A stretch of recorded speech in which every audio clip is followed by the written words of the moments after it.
Nagduduma serbisyo ti naipaay kadagiti persons with disabilities sa Idiay, Pangasinan.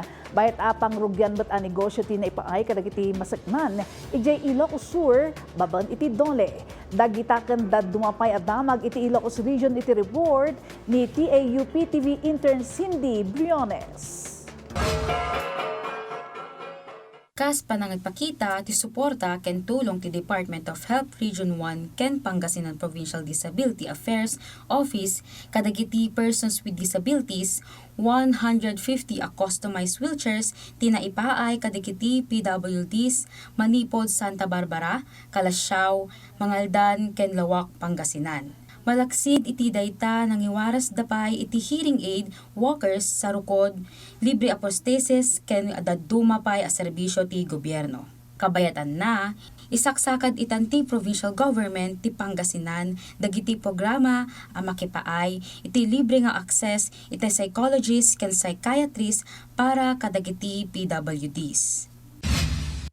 Tapno ad-adda a maiyasadeg dagiti serbisyo ti Department of Environment and Natural Resources Region 1 kadagiti umili nang ipatumpal ti ahensya ti one-day caravan idiay Tubao, La Union. Katinulong ti Environmental Management Bureau ken Mines and Geoscience Bureau nang ipaayda iti assistance para iti aplikasyon iti libre a patents, tree cutting permits, wildlife permits, ken chainsaw registration.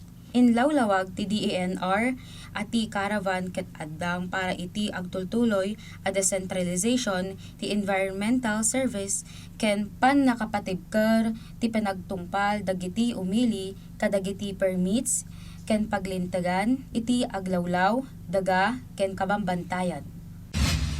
Iti sidong ti Integrated Livelihood Program ti Department of Labor and Employment 24 nga individual Manipod, Ilocos Sur ti naipaayan iti pagrugyan a negosyo iti egg production. Karaman kadagiti na ipaay ti 288 a ready-to-lay chickens, feeds ken kulungan. Nailawlawag a panggep daytoy a matulungan dagiti marginalized workers iti probinsya a makabukal iti sustainable a negosyo kagiddan iti panangipasigurado ti food security.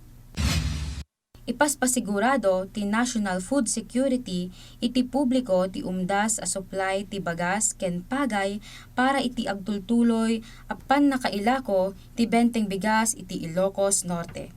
Sigon pa iti NFA na ipannamnama ti umdas a buffer stock a maaramat iti kalamidad ken emerhensya ng runa ta agtultuloy ti pananggatang da iti pagay manipod kadagiti lokal a mannalon.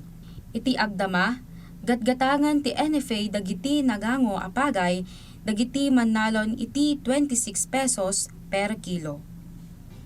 Cyndie Briones para iti Pagilian.